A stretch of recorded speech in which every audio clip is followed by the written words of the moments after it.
ഈ മഴക്കാലത്ത് പച്ചപ്പുള്ള ആ ഒരു കാടുകളിലേക്ക് പോകാൻ ഇഷ്ടപ്പെടാത്തതായിട്ട് ആരുണ്ടാവില്ല. കർണാടകയിലെ നാഗർഹോൾ ടൈഗർ റിസർവിനകത്തുള്ള നാനാച്ചി ഗേറ്റ് എന്ന് പറയുന്ന ജീപ്പ് സഫാരി ബുക്ക് ചെയ്ത് കഴിഞ്ഞാൽ നമുക്ക് എന്തൊക്കെ കാഴ്ചകളാണ് കാണാൻ പറ്റുക എന്നുള്ളതും അവിടെ നിന്ന് നമുക്ക് കിട്ടുന്ന കുറച്ച് ആനിമൽ സൈറ്റിങ്സും മാത്രമല്ല ഈ മഴക്കാലത്ത് അത് ബുക്ക് ചെയ്യുമ്പോൾ നമുക്ക് കിട്ടുന്ന ആ സൗന്ദര്യം എത്രമാത്രം ഗംഭീരമാണെന്ന് കാണിക്കുന്ന ഒരു വ്ളോഗായിട്ടാണ് ഇന്ന് ഞാൻ വന്നിട്ടുള്ളത്.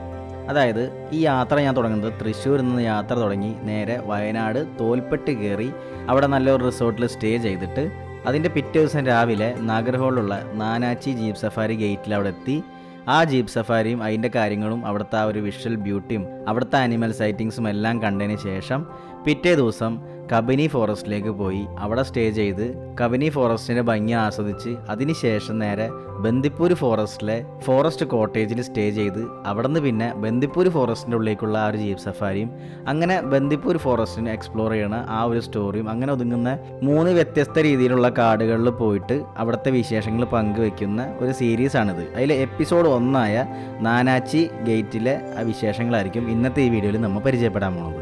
ഈ നാഗർഹോൾ ടൈഗർ റിസർവ് എന്ന് പറഞ്ഞ വെബ്സൈറ്റിൽ കയറി നമുക്ക് ഈ ജീപ്പ് സഫാരി ബുക്ക് ചെയ്യാൻ പറ്റും. അപ്പോൾ അങ്ങനെ ബുക്ക് ചെയ്യുമ്പോൾ നമുക്ക് 3 ഓപ്ഷൻസ് ആയിരിക്കും കിട്ടുന്നത്. ഒന്ന് കാക്കനക്കോട്ടെ അതായത് കബനി എന്ന് പറയുന്ന ഫോറസ്റ്റിലേക്കുള്ള ആ ഒരു സഫാരി, രണ്ടാമത്തത് വീരണ ഹോസഹള്ളി എന്ന് പറയുന്ന ഗേറ്റിലേക്കുള്ള മറ്റൊരു സഫാരി, പിന്നെ നമ്മളിപ്പോൾ പോകുന്ന നാനാച്ചി ഗേറ്റ് എന്ന് പറഞ്ഞ ഈ ഒരു സഫാരി. നമ്മൾക്ക് പോകേണ്ട ഫോറസ്റ്റ് ഗേറ്റ് ഏതാണോ അത് നമ്മൾ ബുക്ക് ചെയ്ത് കഴിഞ്ഞാൽ അവിടുത്തെ ആ സ്ഥലത്തേക്കായിരിക്കും നമ്മൾ റിപ്പോർട്ട് ചെയ്യേണ്ടത്. ഒരു ഫോറസ്റ്റിൻ്റെ 3 തരങ്ങളിലുള്ള ഒരു ബൗണ്ടറിയിലേക്കുള്ള ഒരു ജീപ്പ് സഫാരിയാണ് മൊത്തത്തിൽ ഇവിടുത്തെ ഗവൺമെൻറ് പ്രൊവൈഡ് ചെയ്യുന്നത്. നാഗർഹോൾ ടൈഗർ റിസർവ്.com എന്ന് പറഞ്ഞ വെബ്സൈറ്റിനകത്ത് കയറിയിട്ട് നമുക്ക് ഈ സഫാരി ബുക്ക് ചെയ്യാൻ പറ്റും. അതാകുമ്പോൾ നമുക്ക് ഓരോ ജീപ്പ് സഫാരിയും 2 മണിക്കൂർ വെച്ചായിരിക്കും കിട്ടുന്നത്. മോർണിംഗ് സ്ലോട്ട് ആണെങ്കിൽ 6 മണി മുതൽ 8 മണി വരെ, അത് കഴിഞ്ഞ് 8:15 മുതൽ 10:15 വരെ, പിന്നെ ഉള്ളത് ഈവനിങ് സ്ലോട്ടാണ്, അത് 2:15 മുതൽ 4:15 വരെയും, പിന്നെ ഉള്ളത് 4:30 മുതൽ 6:30 വരെയും. അങ്ങനെ ടോട്ടൽ 4 സഫാരി ഒരു ദിവസത്തിലുണ്ടാവും. അതിൽ ഏത് സ്ലോട്ടാണോ നമ്മൾ ബുക്ക് ചെയ്യണത് അതായിരിക്കും നമുക്ക് അവൈലബിലിറ്റി ആയി കിട്ടുന്നത്. ഈ 2 മണിക്കൂറിൻ്റെ സഫാരിക്ക് നമ്മൾ കൊടുക്കേണ്ട എമൗണ്ട് ഒരാൾക്ക് 1000 രൂപയാണ് പെർ ഹെഡ് എന്നുള്ള രീതിയിൽ വരുന്നത്. കൂടാതെ ഇനി നമ്മളുടെ കയ്യിൽ ഒരു ക്യാമറ ഉണ്ടെന്നുണ്ടെങ്കിൽ ആ ക്യാമറ ഒരു 200 mm മുകളിലേക്കുള്ള ലെൻസാണ് നമ്മുടെ കയ്യിലുള്ളതെന്നുണ്ടെങ്കിൽ ആ 200 മുതൽ 500 mm വരെയുള്ള ആ ഒരു ക്യാമറയ്ക്ക് നമ്മൾ 1000 രൂപ കൊടുക്കേണ്ടതായിട്ടുണ്ട്. മാത്രമല്ല ഇനി 500 mm മുകളിലേക്കുള്ള ലെൻസാണെന്നുണ്ടെങ്കിൽ അത് 1500 ആയിരിക്കും അഡീഷണൽ നമുക്കൊരു ക്യാമറയ്ക്ക് ചാർജ് ചെയ്യുന്നത്. 200 mm താഴെ ലെൻസ് മാത്രമേ ഉള്ളൂ എന്നുണ്ടെങ്കിൽ നമ്മൾ അഡീഷണൽ വേറെ എമൗണ്ട് ഒന്നും പേ ചെയ്യേണ്ട ആവശ്യമില്ല. നമ്മൾ 1000 രൂപ പെർ ഹെഡ് എന്നുള്ള രീതിയിൽ ജീപ്പ് സഫാരി ടിക്കറ്റ് മാത്രം എടുത്താൽ മതി.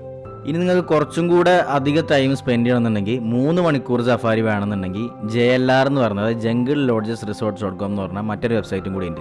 അതിനകത്ത് കയറുകയാണെങ്കിൽ ഈ 1000 എന്നുള്ളത് 2240 രൂപ എങ്ങാണ്ടാണ് പെർ ഹെഡ് വരുന്നത്. അപ്പോൾ അതിലാകുമ്പോൾ നമുക്ക് 3 മണിക്കൂറോളം നമുക്ക് ആ സഫാരി കിട്ടുന്നതായിരിക്കും. എനിക്ക് ഡ്യൂറേഷൻ അധികം ആവശ്യമുള്ളതുകൊണ്ട് തന്നെ ഞാൻ എടുത്തത് JLR വഴിയാണ്. അപ്പോൾ നിങ്ങൾക്ക് നിങ്ങളുടെ ആ ഒരു ഇഷ്ടത്തിനനുസരിച്ച് JLR വഴിയോ നാഗർഹോൾ ടൈഗർ റിസർവ്.com വഴിയോ എടുക്കാം. അപ്പോൾ 2ന്റെ ലിങ്ക് ഞാൻ താഴെ ഡിസ്ക്രിപ്ഷനിൽ ഇട്ടേക്കാം. അപ്പോൾ നമ്മൾ എത്തിച്ചേരേണ്ടത് നമ്മൾ ഗൂഗിൾ മാപ്പിലായാലും Nagarhole tiger reserve Nanachi gate അടിച്ചു കൊടുത്താൽ ഈ ലൊക്കേഷൻ ഇവിടെ കിട്ടും.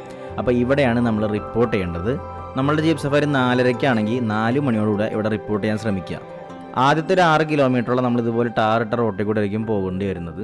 എന്നിട്ടാണ് നമ്മൾ ഓരോ ഫോറസ്റ്റിൻ്റെ ഉള്ളിലേക്ക് ഡീവിയേറ്റ് ഇങ്ങനെ പോകുന്നത്. അപ്പോൾ ആ ഒരു 6 കിലോമീറ്റർ ആയാലും പോലും അവിടെ പോകുന്ന വഴി ഒരുപാട് നല്ല കാഴ്ചകളൊക്കെ കണ്ട് നമുക്ക് പോകാൻ പറ്റും. മാത്രമല്ല ഇങ്ങനെ പോകുന്ന വഴിയിൽ ഇവിടുത്തെ ഒരുപാട് ട്രൈബൽ സെറ്റിൽമെൻറ്റ്സിൻ്റെ ഒരു ഏരിയ ഒക്കെ നമുക്ക് കാണാൻ പറ്റും. അപ്പോൾ അങ്ങനത്തെ ഒരു ഗ്രാമത്തിൻ്റെ കാഴ്ചകളും പ്രകൃതിയുടെ ഒരുപാട് വേറിട്ടൊരു കാഴ്ചകളൊക്കെ കണ്ടുകൊണ്ട് തന്നെ നമുക്ക് ആ യാത്ര ആരംഭിക്കുമ്പോൾ തന്നെ നമുക്ക് ഭയങ്കര ഒരു പോസിറ്റീവ് എനർജി കിട്ടും. അങ്ങനെ യാത്ര ആരംഭിച്ച് വളരെ കുറച്ച് നേരം കൊണ്ട് തന്നെ നമുക്ക് ഇതേപോലെ മാൻകൂട്ടങ്ങളുടെ ഒരു കാഴ്ചയാണ് ആദ്യം കിട്ടിയത്.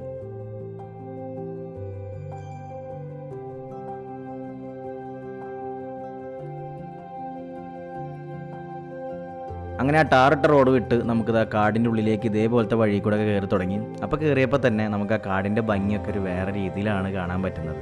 ശരിക്കും മഴക്കാലത്ത് ഇതുപോലത്തെ സഫാരി ചൂസ് ചെയ്യുമ്പോൾ കാടിനെ കാണാൻ നല്ല ഭംഗിയാണെങ്കിലും നമുക്ക് ആനിമൽ സൈറ്റിങ്സ് സ്പോട്ട് ചെയ്യാൻ ഇത്തിരി ബുദ്ധിമുട്ടാണ്. കാരണം നമുക്ക് ഈ ചെറിയ ചെറിയ ചെടികളൊക്കെ ഇങ്ങനെ വളർന്നു നിൽക്കുന്ന സമയമായിരിക്കും നമുക്ക് ഈ ഒരു മൺസൂൺ ടൈം എന്ന് പറയുന്നത്. അപ്പോൾ അതുകൊണ്ട് തന്നെ അതിൻ്റെ ഉള്ളിൽ ചില മൃഗങ്ങൾ അവിടെ ഇരിക്കുന്നുണ്ടോ കിടക്കുന്നുണ്ടോ എന്നൊക്കെ നമുക്ക് സ്പോട്ട് ചെയ്യാൻ അത് അത്യാവശ്യം ചെടികളൊക്കെ അത്യാവശ്യം ഹൈറ്റിൽ നിന്ന് വളർന്നിട്ടുണ്ടെങ്കിൽ നമുക്ക് സ്പോട്ട് ചെയ്യാൻ ഇത്തിരി ബുദ്ധിമുട്ടുള്ള സമയമായിരിക്കും മൺസൂൺ. നേരെ മറിച്ച് ഒരു ഡിസംബർ കഴിഞ്ഞ് ജനുവരി ഫെബ്രുവരി മാർച്ചൊക്കെ ആണെങ്കിൽ ആ ഡ്രൈ സീസണിലാണെന്നുണ്ടെങ്കിൽ നമുക്ക് നല്ല രീതിയിൽ ഈ ആനിമൽസിനെ സ്പോട്ട് ചെയ്യാൻ എളുപ്പമായിരിക്കും. അതുകൊണ്ട് കാടിൻ്റെ ഭംഗി ആസ്വദിക്കാൻ മൺസൂൺ ടൈമിൽ വരികയാണെങ്കിൽ അതായിരിക്കും നല്ലത്. അതല്ല ആനിമൽസിനെ സ്പോട്ട് ചെയ്യാനാണെങ്കിൽ പെർഫെക്റ്റ് ടൈം വരുന്നത് നമുക്ക് ആ ഒരു ഡ്രൈ സീസണിലാണ്. പിന്നെന്ന് പറഞ്ഞാൽ ഒന്നും അത്ര ഷുവർ ഷോട്ടൊന്നുമല്ല, എല്ലാം നമ്മളുടെ ഭാഗ്യം പോലെ ഇരിക്കും. എല്ലാം എപ്പോൾ നോക്കിയാലും ഏത് ഓഫ് സീസണിൽ വന്നാലും സീസണിൽ വന്നാലും 50-50 ആണ് എപ്പോഴും അനിമൽ സൈറ്റിങ്ങിൻ്റെ ഒരു ചാൻസ്. നമുക്ക് ഭാഗ്യം ഉണ്ടെങ്കിൽ എല്ലാത്തിനെയും കണ്ടുപോകാം, ഇല്ലാന്നുണ്ടെങ്കിൽ ചിലപ്പോൾ ഒന്നിനെയും കാണാണ്ടും പോകേണ്ടി വരും. അതൊക്കെ നമുക്ക് കിട്ടുന്ന ആ ഒരു സമയത്തിൻ്റെ ഭാഗ്യം പോലെ ഇരിക്കും. അങ്ങനെ കാടിൻ്റെ ഭംഗിയൊക്കെ ഒരുപാട് നേരം ഇങ്ങനെ ആസ്വദിച്ചിരുന്ന് നമുക്ക് ആ യാത്ര ആസ്വദിക്കുന്ന തന്നെ പ്രത്യേക വൈബാണ്. മഴക്കാലമായതുകൊണ്ട് തന്നെ കാടിൻ്റെ ഭംഗി ഇങ്ങനെ ആസ്വദിച്ച് പോകാനൊരു പ്രത്യേക രസമാണ്. അനിമൽ സൈറ്റിങ്സ് കിട്ടാതെയാണെങ്കിലും നമുക്ക് ഈ കാട്ടിൽ കൂടി ഇങ്ങനെ പോകുമ്പോഴുള്ള ആ ഒരു യാത്ര ഒരു ഗംഭീരമാണ്.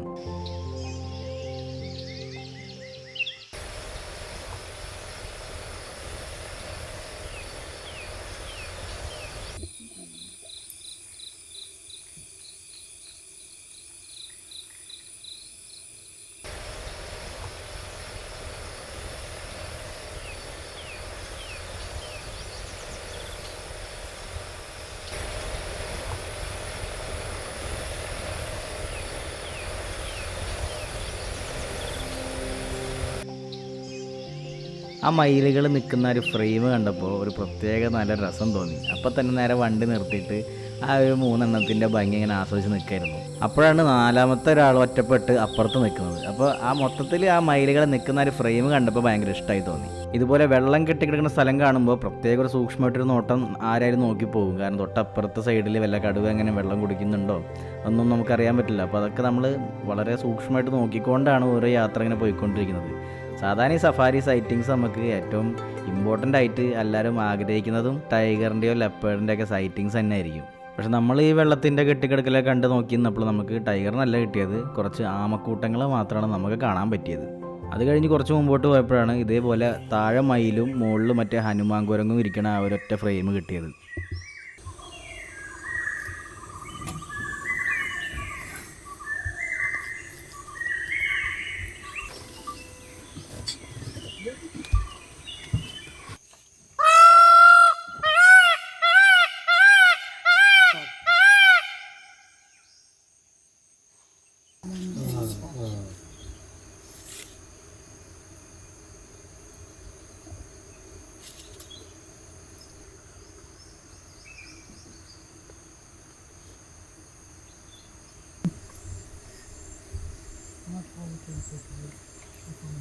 കൃത്യം ഒരു 5 സെക്കൻഡോളം നമ്മളുടെ ക്യാമറയിലേക്ക് കറക്റ്റ് പോസ് ചെയ്ത് നിന്നിട്ടാണ് പുള്ളി നേരെ ഓടിപ്പോയത്. അപ്പോൾ ഇത്രയും നേരം ജീപ്പ് സഫാരി ചെയ്തിട്ട് നമുക്ക് ടൈഗറിനോ ലെപ്പേർഡിനോ ഒന്നും സൈറ്റിങ്സ് കിട്ടിയില്ല. അതാണ് ഞാൻ ആദ്യമേ പറഞ്ഞത്, നമുക്ക് ഭാഗ്യം കൂടി വേണം. പക്ഷെ എന്നിരുന്നാലും ഒരു ആനയോ കാട്ടിയോ അങ്ങനെ ഒരു വലിയ മൃഗങ്ങളോ ഒന്നും കാണാൻ പറ്റിയില്ല എന്ന് പറഞ്ഞിരിക്കുമ്പോഴാണ് കൃത്യമായിട്ട് ദൂരമായിട്ട് ഇതുപോലത്തെ ഒരു പിടിയാനെ നമ്മൾ സ്പോട്ട് ചെയ്തത്.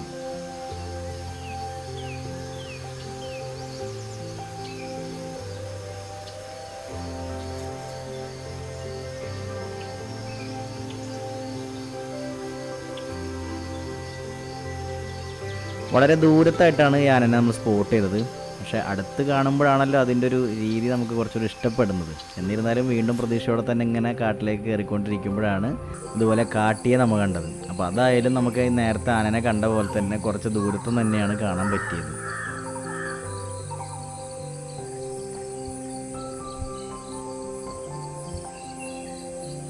ഇനി ഇവിടുത്തെ മരങ്ങൾക്കായാലും ഒരു പ്രത്യേകതരം രീതിയാണുള്ളത്. ഒന്ന് ശ്രദ്ധിച്ച് നോക്കിക്കഴിഞ്ഞാൽ കുറേ മരങ്ങൾ നമ്മൾ കാണാത്ത രീതിയും കാണാത്ത ഷേപ്പുകളും അങ്ങനെ പല പല പുതുമയാർന്ന മരത്തിൻ്റെ ഷേപ്പും കാര്യങ്ങളൊക്കെയാണ് നമുക്ക് ഇവിടെ വന്നാലും കാണാൻ പറ്റുന്നത്. അങ്ങനെ പിന്നീട് കുറച്ച് സമയം കഴിഞ്ഞപ്പോഴേക്കും ജീപ്പ് സഫാരി കഴിയാനുള്ള സമയമായി. 3 മണിക്കൂറോളം ആയിട്ടുണ്ട് നമ്മൾ ഈ കാട്ടിനകത്ത്. നമുക്കാണെങ്കിൽ സൈറ്റിങ്സ് വളരെ കുറച്ചേ കിട്ടിയിട്ടുള്ളൂ എന്ന് വേണമെങ്കിൽ പറയാം. ആനനെയും കാട്ടിയും കണ്ടെങ്കിലും കൂടെ നമുക്ക് ഈ പറഞ്ഞ പോലെ കുറച്ച് ദൂരത്തുനിന്നായതുകൊണ്ട് വളരെ എഫക്റ്റീവായിട്ട് കാണാൻ പറ്റിയില്ലെങ്കിലും കണ്ടെന്ന് മാത്രമേ നമുക്ക് പറയാൻ പറ്റുള്ളൂ. പക്ഷെ എന്നിരുന്നാലും ഈ ഒരു മൺസൂൺ സമയത്ത് നാഗർഹോളിലെ ഈ ഒരു നാനാച്ചി ഗേറ്റ് ജീപ്പ് സഫാരി എനിക്ക് തന്ന ആ ഒരു വിഷ്വൽ ട്രീറ്റ് എന്ന് പറയുന്നത് ഒരു ഗംഭീരമായിരുന്നു. അത് കണ്ടിരിക്കാൻ തന്നെ ഒരു പ്രത്യേക വൈബായിരുന്നു. ആ കാട്ടിൽ കൂടുള്ള യാത്ര എനിക്ക് മറക്കാനാവാത്തൊരു അനുഭവമാണ് തന്നത്. അങ്ങനെ ജീപ്പ് പയ്യെ കാടിറങ്ങി തിരിച്ച് നമ്മൾ പോകുന്നത് റൂട്ടിലേക്ക് തന്നെ ആ ടാറിട്ട റോട്ടിൽ കൂടെയൊക്കെ കയറിയിട്ട് നമ്മൾ എവിടെ നിന്നാണോ പിക്ക് ചെയ്തത് നമ്മളെ വണ്ടി കിടക്കുന്ന സ്ഥലത്തേക്ക് തന്നെ നമ്മൾ വന്ന് ഡ്രോപ്പ് ചെയ്യും. അതായത് ആ ടിക്കറ്റ് കൗണ്ടറിൻ്റെ തൊട്ട് മുമ്പിൽ തന്നെ. അതോടുകൂടെ നമ്മൾ ജീപ്പ് സഫാരിയോടെ വൈൻഡപ്പ് ചെയ്യാണ്. അപ്പോൾ നമ്മളിങ്ങനെ ഈ സഫാരി ബുക്ക് ചെയ്യുമ്പോൾ നമുക്ക് സ്വാഭാവികമായിട്ട് സ്റ്റേ ചെയ്യേണ്ട ഒരു സ്ഥലവും കൂടി വരും. അപ്പോൾ ഇതിൻ്റെ തൊട്ടപ്പുറത്തായിട്ട് അതായത് 4 കിലോമീറ്റർ അപ്പുറത്താണ് നമ്മൾ സ്റ്റേ ചെയ്യുന്ന ഒരു പ്രോപ്പർട്ടി ഇന്ന് വരുന്നത്. നമ്മുടെ സഫാരി പോയിൻ്റ് ശരിക്കും കേരള കർണാടക ബൗണ്ടറി ലൈനിലാണെന്ന് ഞാൻ നേരത്തെ പറഞ്ഞിരുന്നല്ലോ. അപ്പോൾ നമ്മളുടെ സ്റ്റേ വരുന്നത് കറക്റ്റ് നമ്മളെ കേരളത്തിലെ ലാസ്റ്റ് തോൽപ്പെട്ടി ഫോറസ്റ്റിൻ്റെ ആ ഒരു ബൗണ്ടറി റേഞ്ചിലാണ്. വൈൽഡ് ലൈഫ് റിസോർട്ട് എന്ന് പറയുന്ന ഈ ഒരു പ്രോപ്പർട്ടിയിലാണ് ഞാൻ ഇന്ന് സ്റ്റേ ചെയ്തത്. 2500 രൂപയാണ് 2 പേർക്ക് ഇൻക്ലൂഡിങ് ബ്രേക്ക്ഫാസ്റ്റ് ഇവരെനിക്ക് സെറ്റ് ചെയ്ത് തന്നത്. റൂംസ് ആയാലും വളരെ നീറ്റായിട്ടും എല്ലാം ഓർഗനൈസ്ഡ് ആയിട്ട് എനിക്ക് തോന്നി.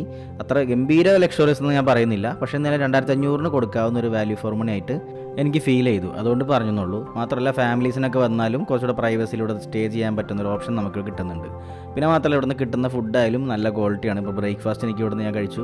നല്ലൊരു ടേസ്റ്റി ഫുഡായിട്ടാണ് എനിക്ക് പേഴ്സണലി തോന്നിയത്. ഇനിയിപ്പോൾ ഡിന്നറിനോ ലഞ്ചിനോ ഒക്കെ നിങ്ങൾക്ക് വേണമെന്നുണ്ടെങ്കിൽ മുൻകൂട്ടി ഓർഡർ ചെയ്താലും ഇവരത് പ്രിപ്പയർ ചെയ്ത് തരും. അപ്പോൾ ഈ റിസോർട്ട് ബുക്ക് ചെയ്യണമെന്നുണ്ടെങ്കിൽ താഴെ ഞാൻ ഈ റിസോർട്ടിൻ്റെ നമ്പർ ഞാൻ കൊടുത്തേക്കാം. നിങ്ങൾക്ക് ഡയറക്റ്റ് വിളിച്ച് ബുക്ക് ചെയ്യാവുന്നതാണ്. അതിന് മുമ്പ് റേറ്റ് സീസണിൽ മാറ്റം വന്നേക്കാം. ഈ പറഞ്ഞ 2500 ആവണമെന്നില്ല എപ്പോഴും. അപ്പോൾ അതും കൂടെ ഒന്ന് കൺഫേം ആക്കിയിട്ട് ബുക്ക് ചെയ്യാൻ ശ്രമിക്കുക. അങ്ങനെ നാഗർഹോളിലെ നാനാച്ചി ഗേറ്റിലെ ജീപ്പ് സഫാരിയും അവിടുത്തെ കാടിൻ്റെ കുറേ ഭംഗിയൊക്കെയാണ് നമ്മൾ ഇന്ന് കണ്ടത്.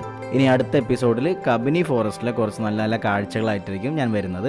നാഗർഹോളിലെ ഇന്ന് ഈ കണ്ട നാനാച്ചിനേക്കാളും കുറച്ചും കൂടെ വിഷ്വൽ ബ്യൂട്ടി നമുക്ക് കബിനി ഫോറസ്റ്റിൽ കിട്ടുന്നുണ്ട്. മാത്രമല്ല ആനിമൽ സൈറ്റിങ്സും കമ്പാരിറ്റീവ്ലി നാനാച്ചിയിൽ കിട്ടിയതിനേക്കാളും ഫാർ ബെറ്ററാണ് നമുക്ക് കബിനി കിട്ടിയത്. അപ്പോൾ ഒരുപാട് ആനക്കഥകളൊക്കെ ആയിട്ടായിരിക്കും കബിനി ഫോറസ്റ്റിലെ വിശേഷങ്ങളായിട്ട് വരുന്നത്. മാത്രമല്ല പച്ചപ്പ് പുതച്ച നല്ല ഭംഗിയിൽ നിൽക്കുന്ന മറ്റൊരു ബ്യൂട്ടി ആയിട്ടുള്ളൊരു ഫോറസ്റ്റാണ് കബിനി. അപ്പോൾ എല്ലാ വിശേഷങ്ങളും അടുത്തൊരു എപ്പിസോഡായിട്ട് വരുന്നവരേക്കും ഗുഡ് ബൈ.